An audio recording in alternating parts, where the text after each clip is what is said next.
See, that's Fred. Y'all see Fred? Fred is my alter ego.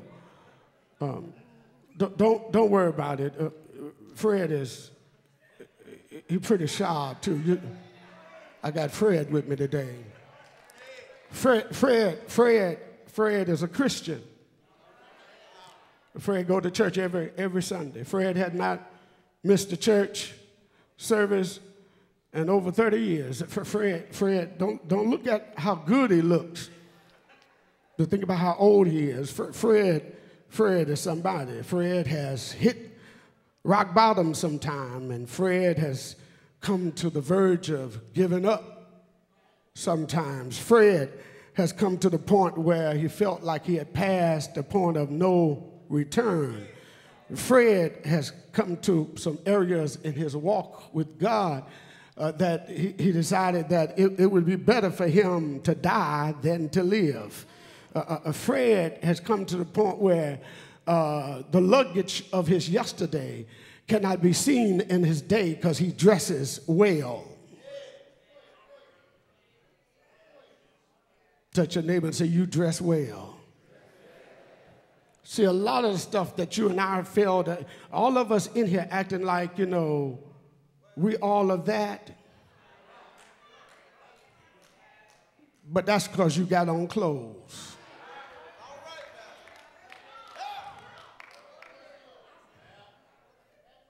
See, y'all like Fred. Don't Fred got on some bad jeans, and he got on a nice top.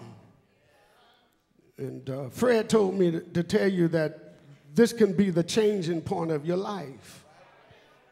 Fred told me to tell you that there are some times in church that when you want to give up and when you've had enough and when there is too much drama in church and too much confusion in church, Fred told me to tell you when church becomes a Peyton place and a gossip center, when church becomes the tears of misunderstanding and too much trouble and pain, Fred told me to tell you, Fred is my alter ego.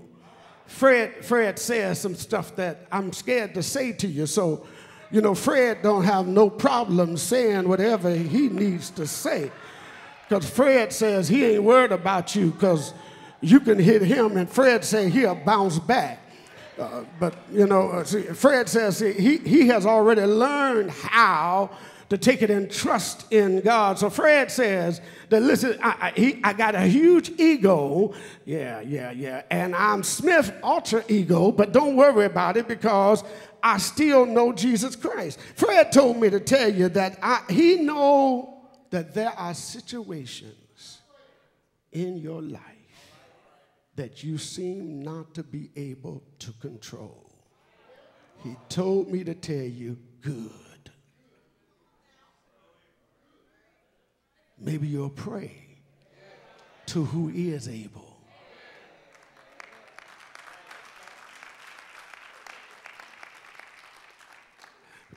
Fred told me to tell you that he understands that there are circumstances that's in your yesterday that you need to stop trying to go back there and repair.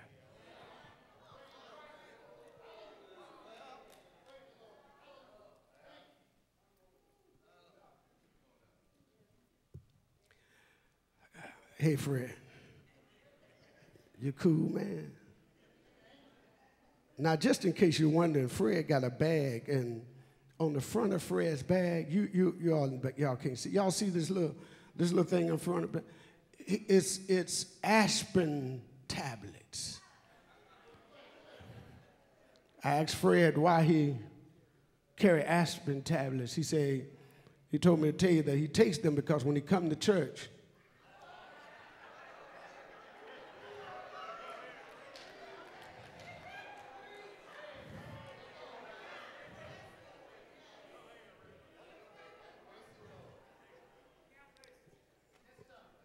Fred told me to tell you that when the circumstances of your life seem to be beyond your control, when the funeral procession of your experience has already been done, when the eulogy over your pains have already been spoken, when the benediction over your condition of existence has already been given, when the fat lady has sung her song, you need to stop crying over yesterday's spoiled milk.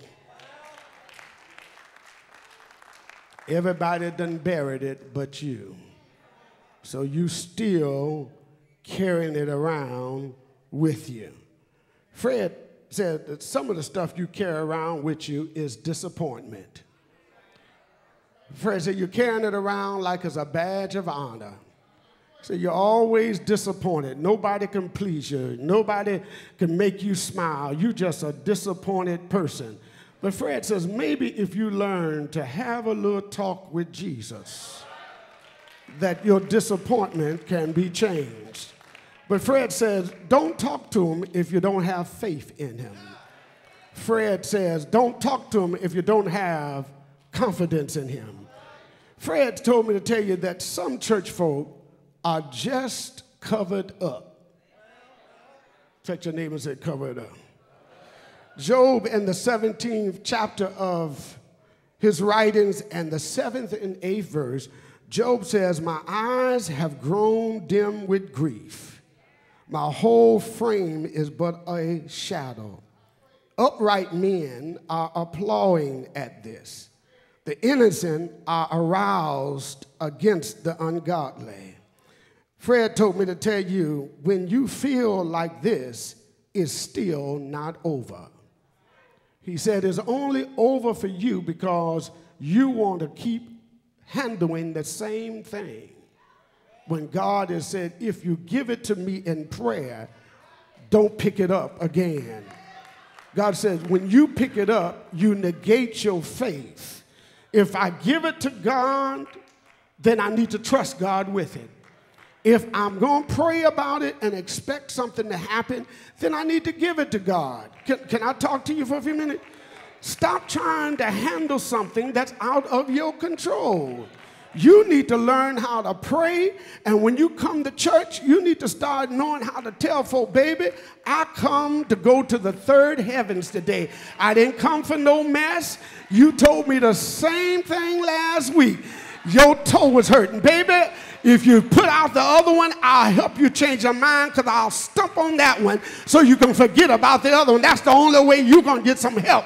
I'm coming down here. I ain't got time to be praying for the same old thing over and over again for you. You come on to the altar with me. Matter of fact, why are you sitting back in the back of the church? You need to be in the front where the fire keeps on burning. You need to get yourself up. See, some folk worry you in service, and you need to start telling them, baby, I come for revelation. I come for refreshment. When I leave here today, I'm trying to tell you I'm going to experience what I have never experienced before. And that's why I come here.